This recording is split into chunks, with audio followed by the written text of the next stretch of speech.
बातें बढ़ाने से पहले हम लोग पहले पिता ईश्वर का नाम लेंगे और आगे के कार्यक्रम को बढ़ाएंगे। क्रूस का चिन्ह लेंगे। पिता और पुत्र पवित्र आत्मा के नाम पर धन्यवाद पिता परमेश्वर, आज के सुंदर दिन के लिए मैं आपका धन्यवाद करती हूँ। प्रभु परमेश्वर, सचमुच आप हम प्रत्येक से बहुत प्रेम करते हैं। उसी प्रेम का प्रमाण है पिता, आज हम यहाँ चुने हुए व्यक्ति आपकी स्तुति और महिमा के लिए आए हैं। प्रभु परमेश्वर, कई ऐसे लोग हैं जो आज के दिन को देख नहीं पाए, लेकिन पिता आपने हमें चुन चुन कर आज के इस दिन को दिया है, जिससे हम आपकी स्तुति और महिमा गान करें। प्रभु परमेश्वर, अभी जो भी मैं बताने जा रही हूँ, मैं विश्वास करती हूँ प्रभु आप मेरे साथ हैं। आपने मेरे लिए पवित्र आत्मा को दे दिया है, उसकी मध्यस्थता द्वारा मैं जो कुछ भी बताने जा रही हूँ प्रभु परमेश्वर बहुत ही सुंदर है, भव्य है और उससे हम बहुत ही ज्यादा फल ला रहे हैं। हे माँ मरियम, आप हमारी माता, आप हमें उसी मुर्गी की तरह संभाल के रखती हैं जिस तरह मुर्गी अपने बच्चे को संभाल के रखती है। मैं विश्वास करती हूँ हम प्रत्येक व्यक्ति, प्रत्येक विश्वासी जो यहाँ पे हैं, हम माँ मरियम के संरक्षण में हैं। हमारा जीवन सुंदर है, भव्य है, प्रभु के प्रेम से भरा हुआ है। प्रणाम मरिया।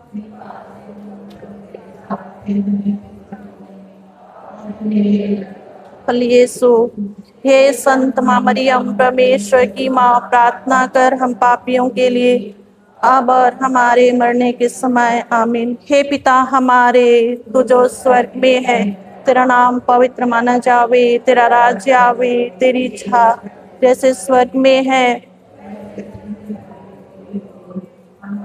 प्रतिदिन का आहार हमें दे और हमारे अपराध हमें क्षमा कर, जैसे हम भी अपने अपराधियों को क्षमा करते हैं, और हमें परीक्षा में ना डाल दे, परंतु बुराई से बचा, आमीन। हे पवित्र आत्मा, मैं अपनी बुद्धि, अपनी सोच विचार, अपनी आवाज, अपने आप को आपके हाथों में सौंपती हूँ। मुझे चलाइए, मुझे सिखाइए, जिससे मैं अपने माता पिता भाई बहनों को आपके प्रेम को दे सकूं, और मैं अपने आप को आपके हाथों में सौंपते हुए सारे विश्वासियों को भी आपके हाथों में सौंपती हूँ। आप उनके बुद्धि को खोल दीजिए, ताकि वे जो कुछ भी सीख रहे हैं वे अपने लिए, अपने परिवार के लिए, अपने कलीसिया के लिए एक दीपक का काम करें। मैं सारा आदर और महिमा आपको देती हूँ यीशु मसीह के नाम पर, आमीन। सब बैठ जाएंगे और एक बार सबों को जय यीशु। सबसे पहले, कई लोग तो मुझे जानते हैं, लेकिन और थोड़ा सा बताना चाहती हूँ। मेरा नाम श्रीमती दीपिका तिर्की है। मैं झिंगो पारिस की रहने वाली हूँ, और सामरी डिनरी के कोई खास, सामरी डिनरी की महिला संघ की अध्यक्ष भी हूँ। कई लोग नहीं जान रहे हैं, कई लोग जान रहे हैं। तो मैं सामरी डिनरी महिला संघ की अध्यक्ष हूँ। अभी कुछ ही दिन पहले मैंने ये लिया है, वो है नवंबर में। मैं सर्विस करती थी और नौकरी छोड़ने के बाद मैं अभी आप लोग के साथ में रहने के लिए अपना नौकरी छोड़ा है, और अभी मैं आप लोग के साथ में पिछले 10 महीने से साथ में रह रही हूँ, काम कर रही हूँ। हालेलुया। मैं बहुत धन्यवाद देना चाहती हूँ सिस्टर गौरी को, ब्रदर डेंजिल को, उनकी टीम को, जिन्होंने मुझे यह सुनहरा मौका दिया कि मैं अपने बारे में बता सकूं। जो मैंने ईश्वर से कृपा पाई है उसको आप लोगों के साथ साझा कर सकूं, उसके लिए इन्होंने बहुत ही सुंदर मौका दिया है। बहुत बहुत धन्यवाद। यूं तो कहें, जैसे सिस्टर ने बताया, हम बार बार बाइबल में भी पढ़ते हैं, इस सारे संसार सृष्टि की रचना किससे हुई? शब्द से हुई। ईश्वर ने कहा प्रकाश हो जाए और प्रकाश हो गया। उसी तरह मेरे जीवन में भी, जैसा मेरा नाम है दीपिका, उसी तरह मेरा जीवन भी प्रकाश हो गया है।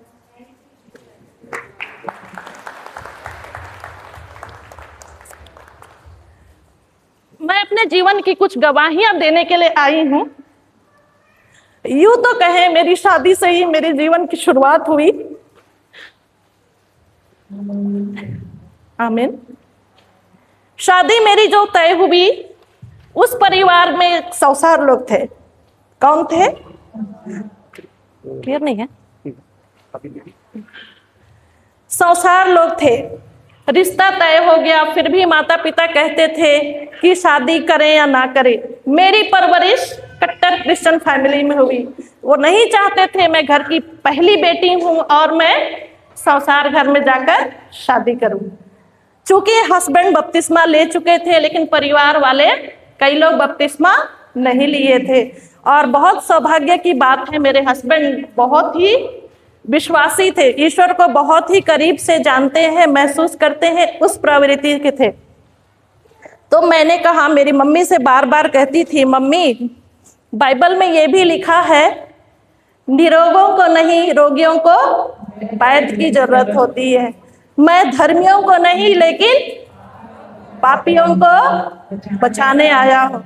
तो मेरे मन में वो बार बार वो आता था, मम्मी ऐसा हो सकता है, शायद मेरे हस्बैंड तो धर्मी है, लेकिन हो सकता है मेरे जाने के बाद मेरा परिवार, मेरे मोहल्ले के लोग, वो लोग भी शायद हो सकता है क्या ले, बपतिस्मा ले लें और ख्रिस्त को ग्रहण करें।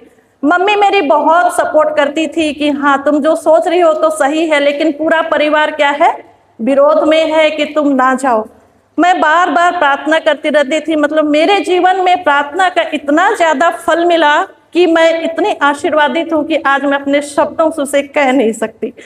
तो ऐसे ही मैं प्रार्थना बहुत करती थी। बार बार मेरे लिए शब्द वचन मिलते थे, मैं तुम्हें अनाथ छोड़कर नहीं जाऊंगा, बल्कि मैं सदा तुम्हारे साथ रहूंगा। ये वचन मेरे मन में बार बार आता था, बहुत पहले से ही। जब से मैं बाइबल पढ़ती थी और धर्म क्लास सब में अटेंड करती थी, मैं वचनों को बहुत ध्यान से सुनती थी। तो कुछ कुछ वचन मेरे को बहुत ही अच्छा लगता था। ऐसे ही करते करते मेरी शादी हो गई। शादी होने के बाद मैं पढ़ाई करने गई थी। पढ़ाई में भी मुझे बहुत तकलीफ होता था, क्योंकि जो नर्सिंग की पढ़ाई है, मैंने नर्सिंग कंप्लीट की है और मैं असिस्टेंट प्रोफेसर के पद में थी। और जैसे ही पढ़ाई के लिए गई, सभी को पता है इंग्लिश बहुत कठिन होता है, और गांव से जाना और ऐसे स्कूल से पढ़ना जहाँ पे इंग्लिश, हम लोग हमारे ज़माने में 6वीं क्लास सब में ABCD सीखते थे। तो मैं भी उसी बैकग्राउंड से है कि मैं 6वीं क्लास में ABCD सीखने वाली और सीधे इंग्लिश का कोर्स करना है, पढ़ाई करना है। बहुत तकलीफ होता था। तो मेरे मन में बार बार विचार आते थे, बाइबल के वचन बार बार आते थे, बेटी डरो मत, मैं सदा तुम्हारे साथ हूँ। वो वचन बार बार आता था, डरो मत, मैं तुम्हारे साथ हूँ, घबराओ मत, मैं तुम्हारे साथ हूँ। ऐसे करके वचन बार बार मेरे दिमाग में आता था। और मैंने पढ़ाई करते हुए पोस्ट ग्रेजुएट की MSc की जो कोर्स है, मैंने यूनिवर्सिटी में डिस्टिंक्शन में पास कर लिया। यूनिवर्सिटी टॉपर 5 रैंक में मेरा नाम था। तो इस तरह से मैंने ईश्वर का आशीर्वाद ग्रहण किया। ईश्वर ने मेरे जीवन में बहुत सारे चमत्कार किए। अब शादी हो गई, नौकरी भी मिल गई, मैं हॉली क्रॉस में नौकरी करने लगी। हॉली क्रॉस कॉलेज, नर्सिंग कॉलेज में मैंने 15 साल अपना सर्विस दिया। 15 साल सर्विस देने के पीछे ये ऐसा नहीं था कि मेरे लिए गवर्नमेंट सर्विस नहीं मिलता। कई ऐसे इंटरव्यूज मैंने दिए, उसमें मेरा सिलेक्शन हो जाता था। गवर्नमेंट सेक्टर पे, सेंट्रल गवर्नमेंट में भी मेरी सिलेक्शन हो जाती थी। लेकिन मेरे हस्बैंड कहते थे, तुमको पैसा चाहिए या तुमको परिवार, बार बार कहते थे, तुमको पैसा चाहिए या परिवार, तुम धन और ईश्वर दोनों की सेवा नहीं कर सकती हो। यदि तुम परिवार छोड़कर दूर चली जाओगे धन के पीछे, तो धन ही तुमको खा जाएगा। बार बार बोलते थे, तुम बार बार कहती हो कि मुझे लोगों के साथ रहना अच्छा लगता है, लेकिन तुम कहती हो सेम टाइम में कि मेरे को नौकरी चाहिए, तो ये दोनों संभव नहीं है। यदि तुम अपने लोगों के साथ रहना चाहती हो, उनसे अपना प्रेम देना चाहती हो, तुमको एक चीज को छोड़ना पड़ेगा। क्योंकि वो गवर्नमेंट सर्विस में है, तो मैं देखती थी कि वो बहुत व्यस्त रहते थे, बहुत व्यस्त, ऐसा व्यस्त रहते थे कि कई बार हम लोग साथ में बैठ के प्रार्थना भी नहीं कर पाते थे। तो मैं देखती थी, बाप रे, गवर्नमेंट सर्विस तो बहुत मुश्किल है। अगर मैं ऐसे रहूंगी, गवर्नमेंट सर्विस करूंगी, तो मैं ईश्वर के साथ बात नहीं कर पाऊंगी, बाइबल नहीं पढ़ पाऊंगी, यूट्यूब में कुछ टीचिंग्स कुछ सुनना चाहूँ सुन नहीं पाऊंगी। तो वो भी मेरे साथ बाधाएं थी। तो मैंने सोच लिया कि मैं गवर्नमेंट सर्विस नहीं ही करूंगी। जब तक करूंगी, मैं सिर्फ कहाँ करूंगी, होली क्रॉस में करूंगी, क्योंकि मुझे वो माहौल था, प्रार्थना करने के लिए अपने पास गिरजाघर है, लगभग सभी ने देखा होगा होली क्रॉस में गिरजाघर है। जब भी मुझे फ्री टाइम मिलता था मैं वहां जाके वहां एडमिट लोगों के लिए प्रार्थना करती थी। जब भी वहां पे मेरे पास समय रहता था, मैं स्टूडेंट्स जो कि बहुत कमजोर रहते थे, पढ़ नहीं पाते थे, उनमें डर रहता था कि हम कैसे पढ़ेंगे करके। बहुत बच्चे ऐसे थे, हमारे एरिया के भी बहुत बच्चे थे जो इंग्लिश नहीं समझ पाने की वजह से कई लोग क्या किए, छोड़ भी देते थे। तो मैं ऐसे बच्चों को छांट करके उनको लेके जाती थी, उनके लिए प्रार्थना करती थी। और कई ऐसे बच्चे हैं हमारे इस तरह से मध्यस्थ प्रार्थना, सहमति की प्रार्थना से, जो सबसे कमजोर बच्चा था वो बच्चा भी यूनिवर्सिटी टॉप रैंक में दूसरा तीसरा ऐसा करके आता था। तो बहुत ही अच्छा लगता था, इसलिए मैंने वहां से नौकरी नहीं ही छोड़ने का प्लान कर लिया था। और मेरे हस्बैंड भी बहुत सपोर्टिव थे और हैं आज भी। वो बोलते थे तुमको जब तक मन करे तुम वही काम करो जहां तुम्हारे मन को शांति है, जहां तुमको अच्छा लगता है। वो भी एक बहुत सपोर्ट करते थे कि करो, जब तक तुमको मन कर रहा है तुम करो, वही करो, कहीं मत जाना, क्योंकि वहां तुम्हारे लिए ना केवल बुद्धि मिलता है बल्कि तुम बहुत ज्यादा आध्यात्मिक है ना, लोगों से मिल करके तुम बहुत कुछ सीख रही हो और तुमको अच्छा लगता है। तो इस तरह से वो दौर गुजरा। फिर आई बात कि 10-12 साल होने के बाद लगता था मेरे बच्चे छोटे हैं, ये तीनों यहाँ पे हैं, बच्चे छोटे थे तो मैं परेशान होती थी, क्योंकि हम लोग का जो ड्यूटी है वो मैं सुबह 7 बजे निकलती थी घर से, सुबह 7 बजे। वो बच्चे, हाँ गवर्नमेंट में तो क्या था 6 महीने तक बच्चे लोग, मम्मी लोग बच्चों के साथ रहते हैं, लेकिन प्राइवेट में ऐसा नहीं है, हम लोग को छुट्टी नहीं मिलती है। तो ऐसा हुआ मेरे बच्चों को 3 महीने में छोड़ करके मुझे ड्यूटी जाना पड़ता था।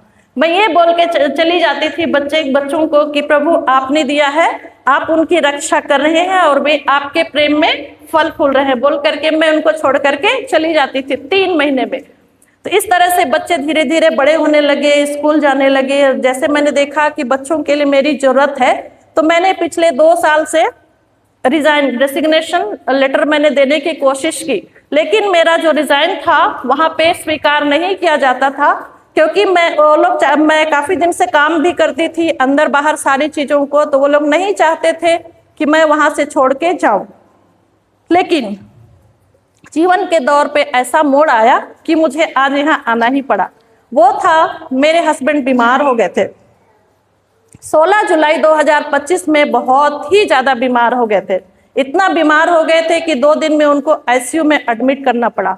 16 को मैंने उनको हॉली क्रॉस एडमिट किए, 17 तारीख उनको मैं रायपुर लेके गई। उनकी बीमारी वास्तव में दिखती कुछ और थी लेकिन था कुछ और। दिखने में वो पूरा ऐसा लगता था अभी के तभी वो बिल्कुल मर जाएंगे, एक एक सांस के लिए वो तड़पते रहते थे, एक एक सांस के लिए तड़पते थे। और ऐसा हुआ जिस दिन उनको एडमिट की उसी दिन मेरे 3 बच्चों का, मेरे 3 बच्चे हैं, 3 बच्चों की भी इतनी ज्यादा तबीयत खराब हो गई कि पूरे के पूरे हॉस्पिटल में एडमिट है।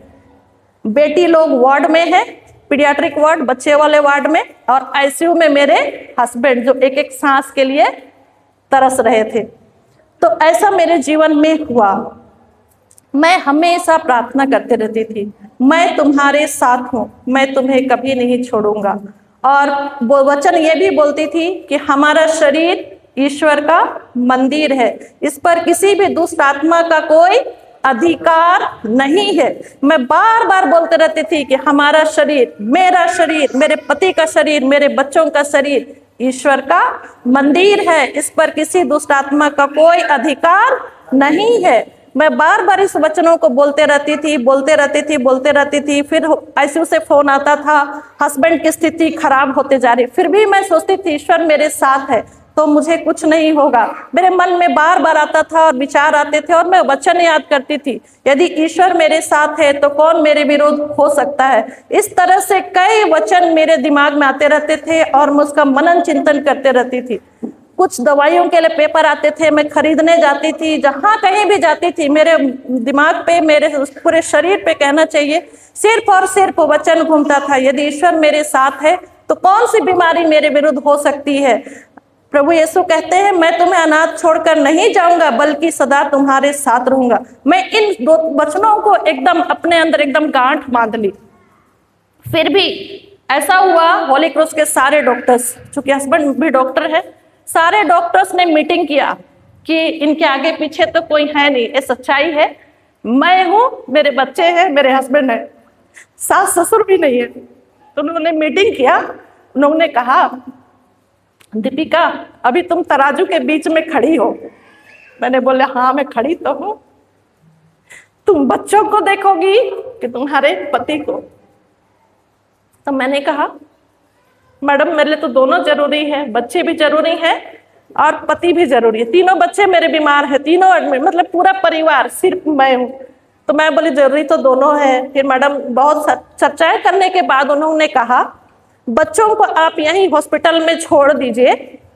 चूंकि कई लोग मेरे को जानते थे, काफी दिन मैं वहां थी, इसलिए कई लोग जानते थे। फिर वो लोग बोले बच्चों का आप चिंता मत करो, आप अपने हस्बैंड को, डॉक्टर्स बोल रहे हैं आप रायपुर लेके जाओ, तो आप रायपुर चले जाइए। अब मैं भी सोचने लगी, बच्ची मेरी मेरे बिना रहती नहीं थी, खाना नहीं खाती थी, बहुत सारी समस्या, चूंकि लोग भी छोटे ही थे। लेकिन मैंने कहा ईश्वर मेरे साथ है तो इन्हें कुछ नहीं होगा, किसी को कुछ नहीं होगा। चूंकि वो लोग मेरे बड़े लोग हैं, मुझे आज्ञा का पालन करना चाहिए। तो मैंने सोचा कि मैं एक बार रायपुर चली ही जाती हूँ। लेकिन यीशु के कोड़े खाने से मेरा सारे परिवार मतलब हस्बैंड बच्चे सब चंगे हो गए। मैं बार बार इस वचन को भी बोलती थी और मैं विश्वास करती थी कि मेरा पति और मेरे बच्चे यीशु के कोड़े खाने से चंगे हो गए हैं। और मैंने उनको फाइनली डिसीजन ले लिया कि मुझे मेरे हस्बैंड को रायपुर लेके जाना है। ये रही 17 तारीख की बात, 17 जुलाई की बात।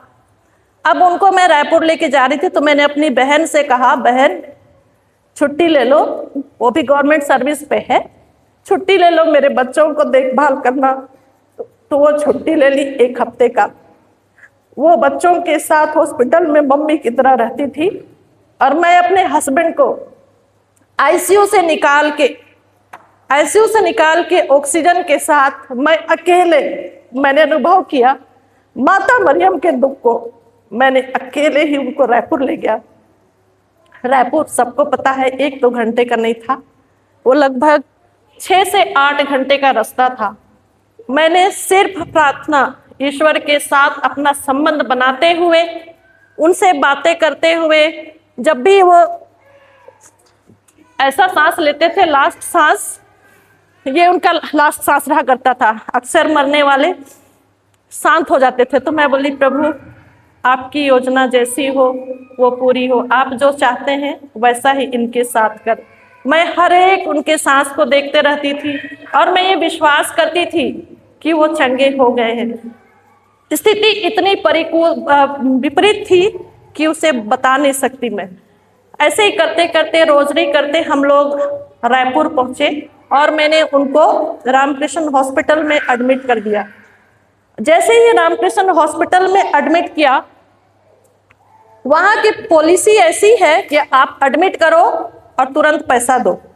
तो मैं सोची कि एडवांस 10,000 20,000 रुपए जैसे और जगहों में हुआ करता है तो ऐसे ही होगा, तो मैं एडमिट कर लूंगी।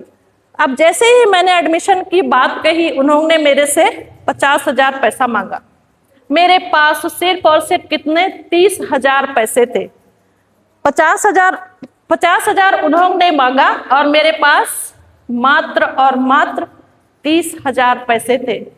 मैं एक बार के लिए सोची, प्रभु वचन में लिखा है प्रभु पर्वत पर प्रबंध करते हैं। तो मुझे उस वचन पे पूरा विश्वास था कि मुझे उसकी व्यवस्था हो जाएगी, क्योंकि प्रभु पर्वत पर प्रबंध करते हैं।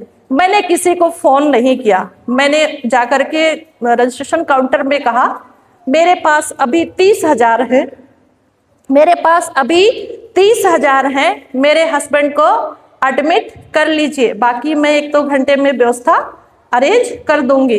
तो उन्होंने बहुत ऊपर नीचे देखा मुझे और उन्होंने कहा ठीक है मैडम, आपके हस्बैंड की स्थिति ठीक नहीं है, हम लोग एडमिशन ले रहे हैं, लेकिन आप 10 बजे रात तक पैसा अरेंज कर लीजिए। मैंने कहा ठीक है, पैसा अरेंज हो जाएगा। मैं सिर्फ और सिर्फ रोजरी करती रही, प्रार्थना करती रही और 2-3 घंटे के अंदर मैंने देखा मेरे अकाउंट पे पैसा क्रेडिट हो गया। क्रेडिट ऐसा हो रहा है, एक के बाद एक के बाद एक के बाद। सबके मोबाइल में जब पैसा आता और जाता है वो दिखता है ना, मैसेज आता है, लेकिन मेरे मोबाइल पे ऐसा सिस्टम मुझे नहीं पता, ईश्वर की योजना थी, कहाँ से आता है वो नहीं दिखता है, कहाँ से आ रहा है वो नहीं दिखता है, सिर्फ मैसेज आएगा your account has credited with amount और बैलेंस दिखाता था। तो मैं परेशान हो जाती, कौन ऐसा पैसा भेज रहा है, कहाँ से भेज रहे हैं। और 2-3 घंटे के अंदर अनबिलीवेबल मेरे अकाउंट पे 1,25,000 रुपए आ गए थे, 1,25,000 रुपए। तो फिर मैं पैसे की चिंता, कौन दे रहा है, कहाँ से दे रहा है, मैं जानूं तब तो मैं किसी को लौटाऊं। हमारे पास से रहता है ना कि हमको वापस भी तो करना है, मैं उसके लिए परेशान होने लगी। फिर मैं बोली कौन दे रहा है, कहाँ दे रहा है। तो मैंने अपने भाई से फोन किया, कौन कौन पैसा डाल रही हो, क्या मैसेज कहाँ दिए हो जो मैं इतना पैसा रहा। तो भाई बोलता है मैंने किसी को नहीं फोन किया है। बहन से पूछी कौन बोल किससे है, मतलब आप लोग बताए कि मेरे पास पैसा नहीं, हालांकि मैं पैसा नहीं है, मैं किसी से नहीं बताई थी।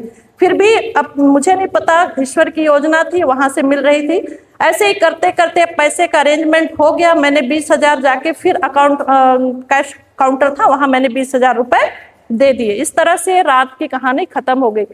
अब मुझे 10 बजे रात में मैसेज आता है, आपके हस्बैंड की स्थिति इतनी खराब है कि अब उनको मशीन में डालना पड़ेगा, मशीन में, क्योंकि उनका फेफड़ा काम नहीं कर रहा है, उनका हार्ट काम नहीं कर रहा है, उनका किडनी काम नहीं कर रहा है। तो मैं बोली प्रभु, उनका पूरा सिस्टम ही काम नहीं कर रहा है। कई लोग देखेंगे मेरे हस्बैंड बहुत हेल्दी है, तो मैं बोली उनका पूरा सिस्टम ही काम नहीं कर रहा है, तो वो कैसे जिएंगे। मेरे मन में क्वेश्चन आया। तो प्रभु कहते हैं फिर मेरे लिए प्रभु ईश्वर से ऐसे मैसेज आता है, बोलते हैं मैं तुम्हें अनाथ छोड़कर नहीं जाऊंगा, बल्कि सदा तुम्हारे साथ रहूंगा।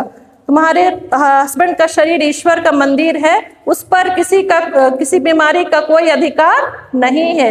वे यीशु के कोड़े खाने से वे चंगे हो गए हैं। बार बार मेरे दिमाग में फिर वो वचन आने लगा। फिर डॉक्टर्स ने मुझे बुलाया, उन्होंने कहा कि उनकी स्थिति बहुत खराब है और उनको मशीन में डालना पड़ेगा। मैंने बोला ठीक है, क्योंकि अब प्रोसीजर है और दिख ही रहा था वैसा ही, तो मैंने वहाँ ठीक है, जैसा उचित लगता है आप लोग कीजिए और मैं पेपर में साइन कर दूंगी।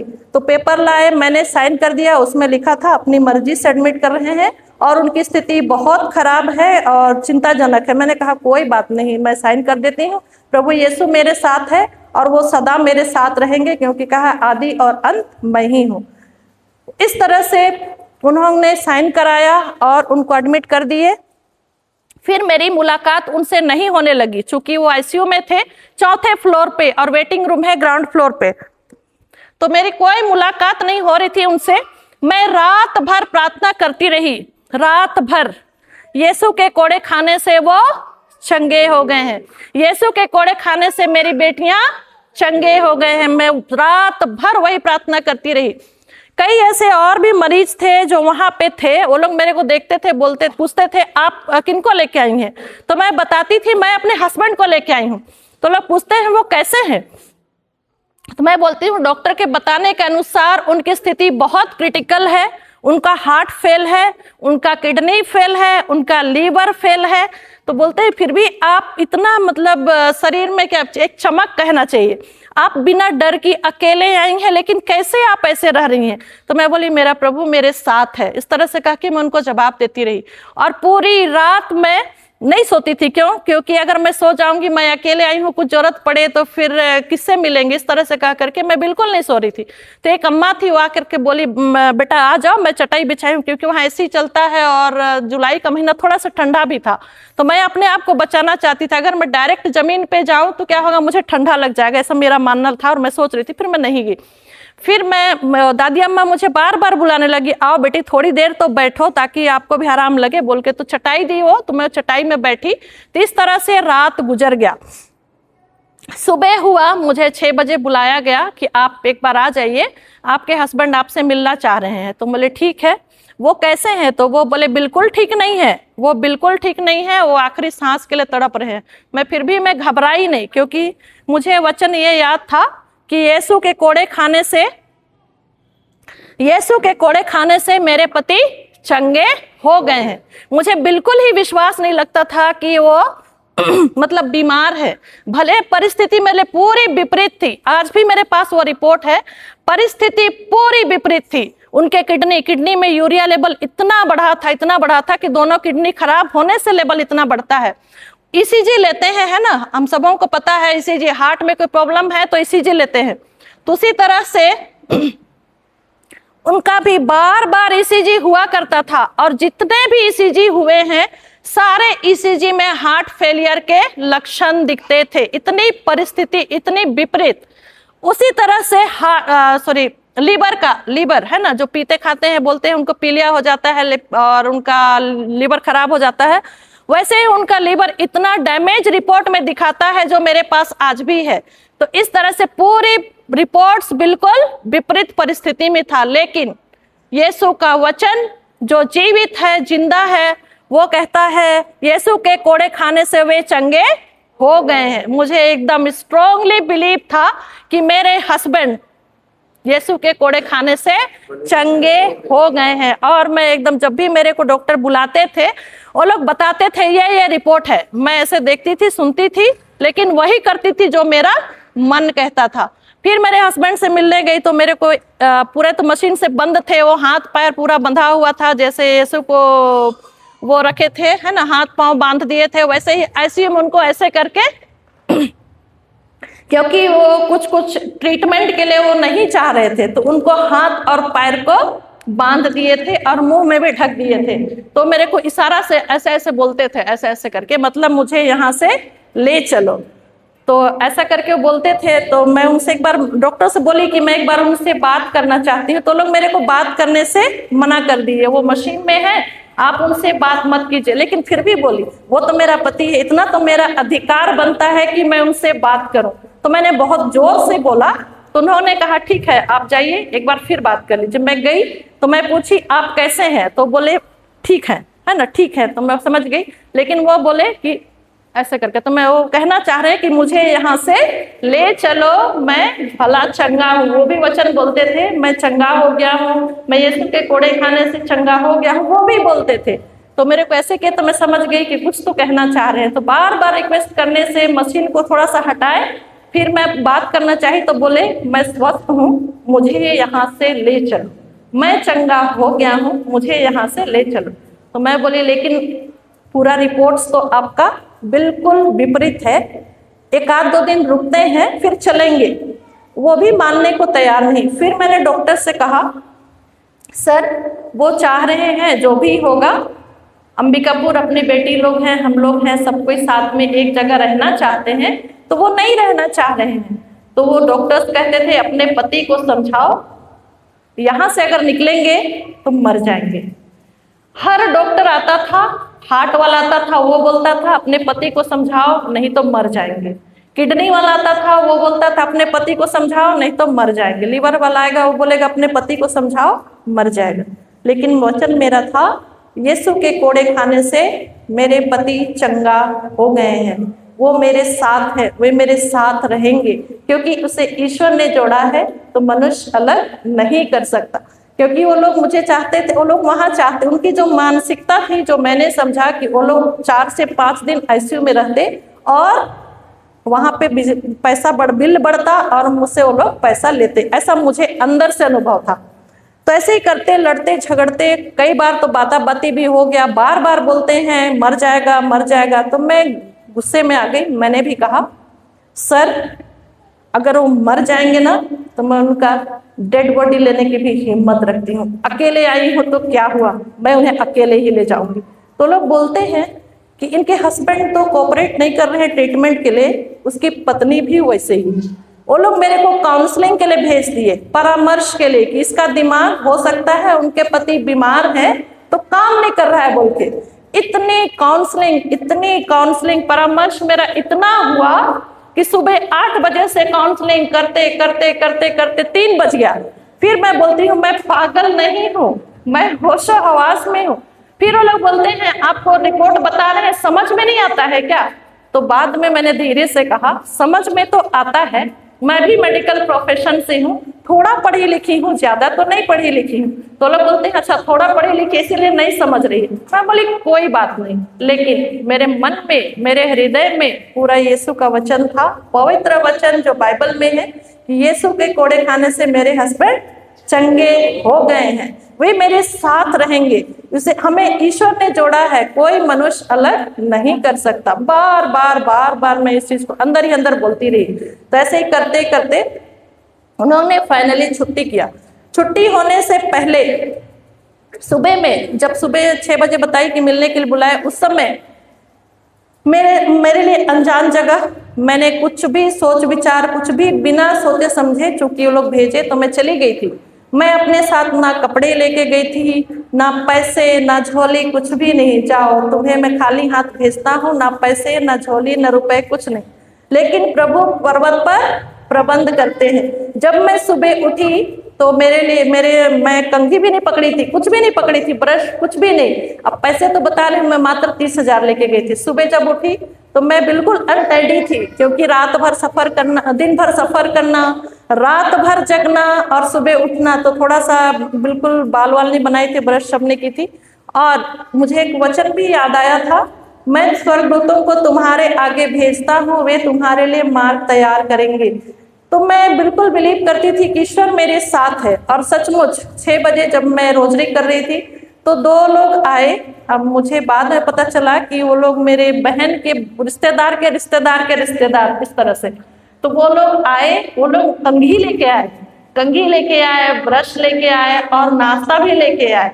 तो मैं सोचती हूँ सचमुच प्रभु पर्वत पर प्रबंध करते हैं। यदि हम जीवित वचन, जो परमेश्वर का वचन है, यदि हम उस पर विश्वास करें तो बड़ी से बड़ी समस्या भी, समाधान भी हो जाता है, क्योंकि प्रभु यीशु हमारे लिए सब कुछ प्रबंध कर दिए हैं और प्रबंध कर दिए हैं। तो मैं उस चीज को विश्वास की और वो लोग आए, मेरे को बोले मैडम ब्रश कर लीजिए, नाश्ता कर लीजिए, कंघी कर लीजिए। हम लोग नाश्ता वास्ता सब कुछ किए और बहुत बार काउंसलिंग होने के बाद 3, साढ़े 3 बजे आसपास फिर से मुझे वो आईसीयू में बुलाया गया कि आप एक बार और आइए और देख लीजिए क्या करना है। मैंने उस समय एकदम हिम्मत करके गई, अब तो मैं उनको निकाल के ही आऊंगी, क्योंकि घुसने बार बार देते नहीं थे। सुबह 6 बजे घुसने दिए, फिर मिलने ही नहीं देते थे। फिर मैं गई और मैं बोली मैं दस्तखत कर दी हूँ, साइन कर दी हूँ, अब उनको छुट्टी कर दीजिए। अब मुझे कोई काउंसलिंग की जरूरत नहीं है, वे चंगे हैं, वे ठीक है, मुझसे लेना चाहती हूँ। तो फिर बाद में उन्होंने भी बोला ठीक है, जबरदस्ती अगर नहीं ही रहना चाह रही है तो आप ले जाइए।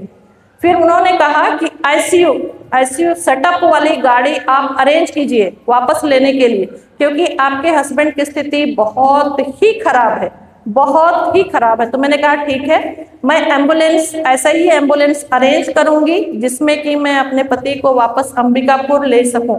फिर मेरे हस्बैंड से मैंने कहा कि मैं सब व्यवस्था कर ली हूँ, बस आप जाने के लिए तैयार हो जाइए, ऐसे करके। फिर लगभग 3:30 से 4 बजे के बीच उनको छुट्टी का कार्य, सारा प्रोसेस खत्म होने के बाद उनको पूरे मशीन के साथ, पूरे मशीन मतलब आप लोग देखे होंगे फिल्मों में या तो पिक्चर में भी देखे होंगे, पूरा मुंह पूरा मशीन से पैक है, पूरा वेंटिलेटर जिसे कहते हैं इंग्लिश में वेंटिलेटर, वेंटिलेटर में डाल के 4थे फ्लोर से उनको ग्राउंड फ्लोर लाया गया। और मुझे पूरा विश्वास था कि मेरे पति चंगे हो गए हैं। जो लास्ट सांस लेते हुए मैंने आईसीयू में घुसाया है, लास्ट सांस मैंने देखा है उनको कि कैसे वो एक एक मिनट, सेकंड सांस के लिए तड़पते हुए मैंने आईसीयू में घुसाया है, लेकिन यीशु के कोड़े खाने से वे चंगे हो गए हैं, हो गए हैं, हो गए हैं। और ऐसे ही मेरे मन में पूरा एकदम वो आता था और मैं उनके लिए गाड़ी अरेंज की।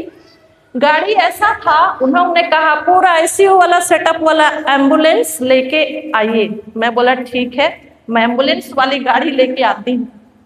मुझे अंदर से पूरा विश्वास है, परिस्थिति बिल्कुल विपरीत है, लेकिन ईश्वर ने हमें अधिकार दिया है। मैंने तो सांपों, बिच्छों, बैरियों की सारी शक्ति को कुचलने का सामर्थ्य दिया है, कुछ भी तुम्हें हानि नहीं पहुंचा सकती। मैं बहुत ही स्ट्रॉन्ग थी। हस्बैंड को मैंने कहा बस आप बोलिए यीशु के कोड़े खाने से मैं चंगा हो गया हूँ। वो भी बोलते रहे, मन में बोलते रहे, कान में बोलती थी, क्योंकि मुंह से तो नहीं सकते थे, तो मैं उनके जाके कान में बोलती थी कि यीशु के कोड़े खाने से मैं चंगा हो गया हूँ, मैं स्वस्थ हूँ, मस्त हूँ। वो भी बार बार बोलते रहे। अब आईसीयू से नीचे लाए पूरा मशीन में, अब सब देख रहे हैं एम्बुलेंस कहाँ है, एम्बुलेंस कहाँ है। तो मैं बताई मेरी एम्बुलेंस 1 सेकंड 2 मिनट में लग रही है, गेट में आ गई। उन्होंने देखा हमारी गाड़ी टाटा कर्व की गाड़ी मैंने वहां पे लगा दिया। मशीन से मरीज आ रहा है, मैंने लगा दिया। सिंपल सी गाड़ी जो मैं आज भी लेके आई हूँ, टाटा कर्व की गाड़ी है, उसको मैंने गेट में लगा दिया। मैं जाके कान में बोली, जल्दी इतना गाड़ी सन रही। तो चूंकि मैं इसीलिए उड़ाऊं, जल्दी उतरिए गाड़ी यहाँ लगी है। मैं उड़ाऊं इसीलिए बोली क्योंकि वहां जो लेके आए थे वो लोग थे उड़ाऊ नहीं थे, तो समझ जाते, इसीलिए मैंने उनके मेरे हस्बैंड के कान में बोला जल्दी इतना गाड़ी ढिम रही। तो क्या किए, मशीन किधर किए, इधर उधर किए और अपने पैरों से बिस्तर से नीचे उतरे। मैंने गेट खोला गाड़ी का, वो घुस गए।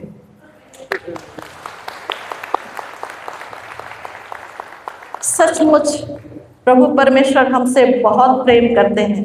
और इसी गाड़ी में मैंने एक हार्ट पेशेंट को, एक किडनी पेशेंट को, वो भी एक ही रात में, मैंने उस बीमारी के जो शैतानी ताकत है, मैंने उनके साथ, ईश्वर के साथ प्रार्थना करते हुए, वचन का मनन करते हुए हम लोग ने फिर रायपुर से अंबिकापुर की यात्रा शुरू की। और हम लोग वहां से निकले थे 7 बजे लगभग, और सुबह 4 बजे हम लोग अंबिकापुर पहुंचे। वो था 19 तारीख, एक ही रात में। सारे रिपोर्ट्स इतने नकारात्मक, लेकिन यीशु के कोड़े खाने से मेरे पति आज भी जिंदा हैं और वे जिंदा रहेंगे। और अभी हम लोग 10 महीना हो गया, उन्हें 2 बार मैंने चेकअप के लिए लेके गया। उन्हें ना ही हार्ट का प्रॉब्लम है, ना ही लीवर का प्रॉब्लम है, ना ही किडनी का प्रॉब्लम है। मैं सोचती थी इतना भारी भरकम शरीर, अगर इनको हार्ट का प्रॉब्लम है तो मेरे घर में मैं कहाँ रखूंगी, क्योंकि चढ़ना उतरना ऊपर नीचे और जरूरतें तो पड़ती ही है घर में। लेकिन सचमुच ईश्वर का वचन जो जीवित है, जो हमारे साथ है, वो हमेशा और हमेशा हमारे साथ रहेगा। दूसरी चीजें, अब ये तो मेरी एक लड़ाई खत्म हो गई। अब दूसरी लड़ाई कि मुझे उनके साथ रहना है। अब नौकरी छोड़ने का बहुत अच्छा मौका मिला। मैं गई अपने प्रिंसिपल से, मैं बोली मेरा लाजरुस जिंदा है, मेरा लाजरुस, क्योंकि उन्होंने देखा था, लास्ट सांस देखा था, मेरी प्रिंसिपल देखी थी, मेरे सारे कॉलेज के सारे सिस्टर्स देखे थे, हॉली क्रॉस की सारी सिस्टर्स देखे थे, और रात और दिन वो लोग प्रार्थना करते थे उनके लिए, क्योंकि वो भी बहुत करीबी है सब कोई। और सारे सिचुएशंस को देखे वो लोग। मेरी बेटी लोग बीमार हैं, तीनों एडमिट हैं, हस्बैंड एडमिट है, तो लोग भी बहुत प्रार्थना करते थे। और प्रार्थना के द्वारा वो लोग मेरे को बहुत ही ज्यादा सांत्वना देते थे कि दीपिका, हम लोग जानते हैं तू बहुत मजबूत है, तू निडर है, तू डरती नहीं है, तू साहसी है, तू कर सकती है और सब कुछ ठीक हो जाएगा। वो लोग बहुत सपोर्ट करते थे। तो मेरे लिए अच्छा मौका मिला, मौके पे मैंने चौका मारा। अब तो मेरा रेजिग्नेशन आप लोगों को लेना ही पड़ेगा, क्योंकि मुझे अब बचा खुचा जिंदगी मेरी बेटी और लाजरुस जो मर गया था उनके साथ मुझे जीवन बिताना है। तो सिस्टर बोलती है अब तो अनअवॉइडेबल कंडीशन, इसको तो अब हम हटा ही नहीं सकते, अब तुम तो इतना बड़ा दीवार खड़ा कर दी है, अब तो हम लोग को भी लेना पड़ेगा। लेकिन उन्होंने लेते लेते ये भी कहा जब भी तुमको मन करे तुम जरूर आना। तो मैंने कहा बिल्कुल सिस्टर, चूंकि मैं टीचिंग बहुत पसंद करती हूँ, मैं अगर मुझे मन करे तो मैं जरूर आऊंगी, लेकिन उम्मीद कम है, उम्मीद कम है। मुझे एक वचन बार बार मेरे मन में आता था, मनुष्य को इससे क्या लाभ यदि वह सारा संसार कमा ले बल अपनी आत्मा खो दे। तो मुझे लगा कि मैंने बहुत सेवाएं दी बच्चों के साथ में, नर्सिंग स्टूडेंट्स के साथ में। 15 साल बहुत मायने रखता है। मैंने 15 साल समय दिया, तो मुझे लगा कि मुझे अपने कलीसिया के लोगों के लिए भी कुछ करना है। तो मेरे मन में बार बार आता था कि मुझे अब अपने लोगों के लिए, अपने समाज के लोगों के लिए, अपने कलीसिया के लोगों के लिए कुछ करना है। तो मैंने बिल्कुल सोच लिया और सिस्टर को बोली, सिस्टर उम्मीद कम है, और मैंने यही बाइबल वचन को कहा, मनुष्य को इससे क्या लाभ यदि वह सारा संसार कमा ले और अपनी आत्मा ही गंवा दे। तो बोलती है पागल हो गई क्या? तो मैं बोली नहीं सिस्टर, मैं पागल नहीं हूँ, मैं बिल्कुल होश हवास में हूँ, और मैंने डिसीजन ले लिया है कि अब मैं नहीं आऊंगी। तो बोलती है फिर भी मैं बड़ी उम्मीद के साथ तुमको रिलीव करती हूँ, और उन्होंने मुझे रिलीव कर दिया। अब रिलीव करने के बाद फिर 3 महीने बाद फिर फोन आता है, बोलती है कब ज्वाइन करोगी? तो मैं बोली अभी समय नहीं आया है, जब समय आएगा तो देखा जाएगा। तो इस तरह से मेरे जीवन की एक यात्रा है, और जिसको मैंने पिता ईश्वर के साथ तय किया, और विशेष रूप से उनके वचनों को जो पवित्र बाइबल में है, उन वचनों के साथ में मैंने अपने जीवन का सफर तय किया है। और अभी भी जो सामने डिनर की जो अध्यक्ष थी, मैंने सोचा तो नहीं था कि आते के साथ मेरे को ये कार्यभार मिलेगा और आते के साथ महिला संघ की अध्यक्ष भी बनूंगी वहां झिंगो पारिस में, मैंने सोचा नहीं था। लेकिन ये ईश्वर की योजना थी। मैंने खुशी से स्वीकार किया कि मैं जब तक अब हूँ तो मैं सिर्फ और सिर्फ अपने लोगों के लिए काम करूंगी, क्योंकि ईश्वर ने मुझे माता के गर्भ में आने से पहले उन्होंने रचा है, उन्होंने जो योजना बनाई है मैं उनके साथ रहकर पूरा करना चाहती हूँ। अब ऐसा है कि मैं अधिक से अधिक समय प्रार्थना में रहती हूँ, अपने बच्चों के साथ रहती हूँ, घर का काम करती हूँ, और जितने लोग जरूरतमंद जो मेरे पास आते हैं, कई लोग आते हैं मेरे पास जरूरतमंद, मैं उनके लिए प्रार्थना करती हूँ और अपना समय बिताती हूँ ईश्वर के साथ। एक और इसमें एक गवाही है, धनवार आप लोगों ने सुना होगा, धनवार अपना जगह है धनवार में, है ना। तो वहाँ एक भाई थे, वो भाई, उसकी पत्नी 6 महीने से वो बीमार थी।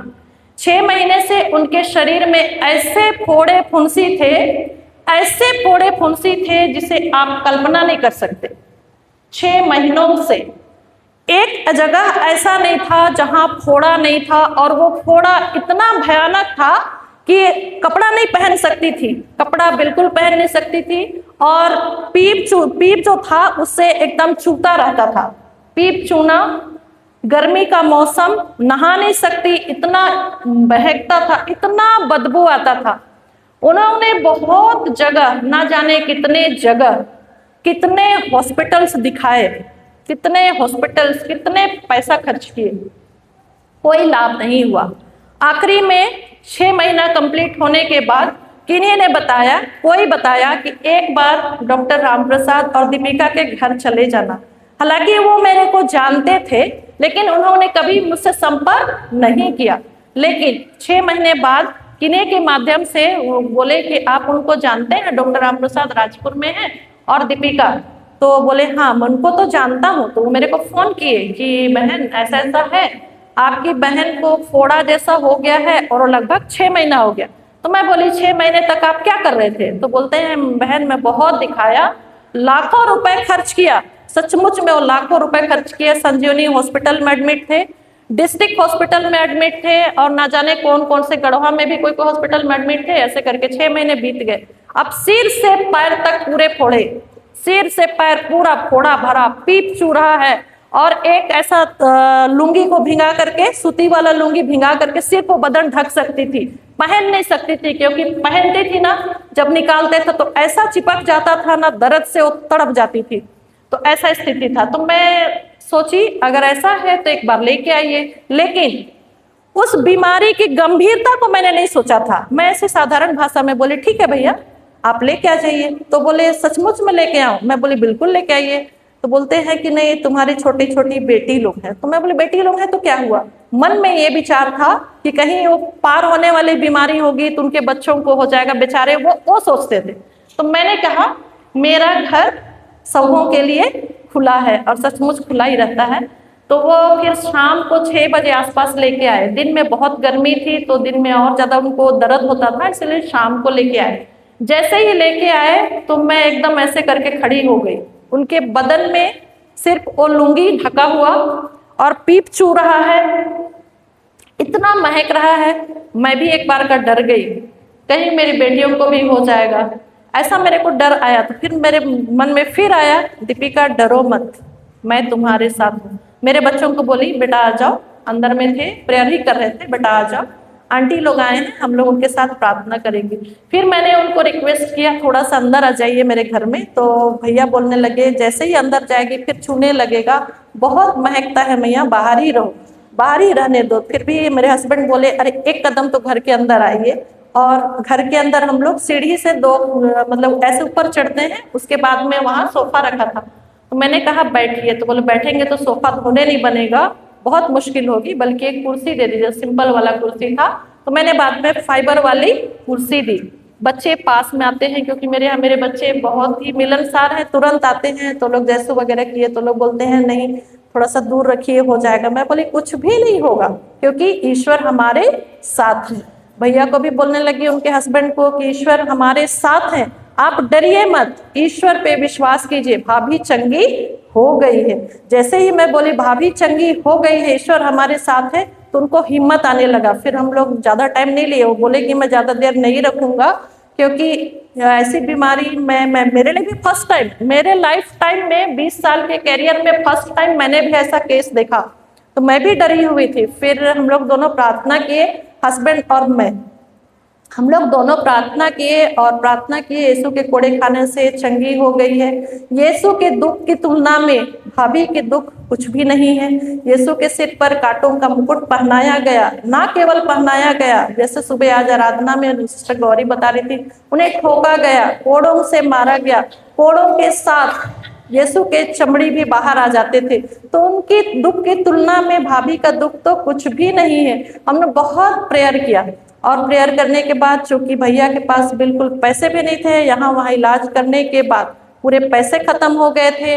और जब कोई दुख में रहता है, कई बार ऐसा होता है परिस्थिति बहुत आती है, बेचारे वो दुख में थे। भाभी तो इधर बीमार है, प्राइवेट नौकरी, उनको सर्विस से भी निकाल दिया गया, क्योंकि 6 महीने वो नौकरी ड्यूटी नहीं जाते थे। उसी बीच में उनके बेटे का भी एक्सीडेंट हो गया, मतलब उनके साथ भी बहुत दिक्कत थी। तो इस तरह से वो समय था। फिर हम दोनों ने प्रार्थना किया और उनको बोले यीशु के कोड़े खाने से सचमुच भाभी चंगी हो गई है, आप जाइए, डरिए मत, हिम्मत कीजिए, प्रभु यीशु हमारे साथ है। हम प्रत्येक व्यक्ति का शरीर ईश्वर का मंदिर है, उस पर किसी बीमारी का, किसी दुष्ट आत्मा का कोई अधिकार नहीं है। मैंने ये वचन दिया और उनको मैंने बोला आप कहीं नहीं जाएंगे, जिला अस्पताल जाइए, जिला अस्पताल जाइए। और मैं एक स्किन वाले डॉक्टर को जानती थी, उनको मैंने फोन किया और मैंने वहां उनको भेज दिया। भेजने के बाद मैं सिर्फ प्रार्थना करती रही, ईश्वर का वचन जीवित वचन, ईश्वर हमारे साथ है। उनके कोड़े खाने से मेरी भाभी चंगी भली चंगी हो गई है, उसका शरीर ईश्वर का मंदिर है। और सचमुच 3 दिन के अंदर, 3 दिन के अंदर उनके फोड़े फुंसी घाव पूरे सूख गए। ईश्वर को धन्यवाद। सचमुच वो 3 दिन के अंदर उनके पूरे फोड़े फुंसी पूरा एकदम शरीर, मेरे पास फोटोज हैं, अगर स्लाइड होता तो मैं जरूर दिखाती, आप लोग विश्वास नहीं करेंगे, मेरे पास फोटोज है, मेरे हस्बैंड की भी फोटो है, लास्ट सांस वाला सबका फोटो है। तो इस तरह से सचमुच विश्वास, यदि हम ईश्वर पे विश्वास करते हैं तो प्रभु पर्वत पर प्रबंध करते हैं। हमारा कैथोलिक कलीसिया विश्वास पर आधारित है। हम सभी को एक होना है और हमें ईश्वर पे विश्वास करते हुए इस संसार की यात्रा को तय करना है और अपने को प्रभु यीशु के सामने अपना हिसाब किताब देना है। तो आप लोग को सुनने के लिए बहुत बहुत धन्यवाद। सिस्टर गौरी को मौका देने के लिए बहुत बहुत धन्यवाद। प्रभु यीशु आप लोग से बहुत प्रेम करते हैं और करते रहेंगे। हम लोग एक गाना गाएंगे, सब कोई खड़े हो जाएंगे थोड़ा सा। गाना जानते होंगे, बहुत पुराना गाना है, उरांव में है। गाने के बोल हैं, राजी के नींबगे तिहानंदर। 1 2 3 स्टार्ट। राजी के नींबगे तिहानंदर, मानी में मेरे खराजी गे तिहानन के, मानी में मेरे खराजी गे तिहानन के। उचना उचना उचना बीजना के नींबगे तिहानंदर, उचना बीजना के नींबगे तिहानंदर, मानी में मेरे खराजी गे तिहानन के, मानी में मेरे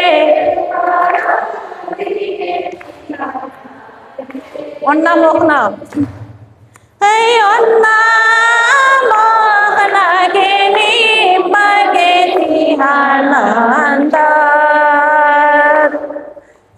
ओन्ना मोहना के नींबगे तिहानंदर, मानी में मेरे खराजी गे तिहानन के, मानी में मेरे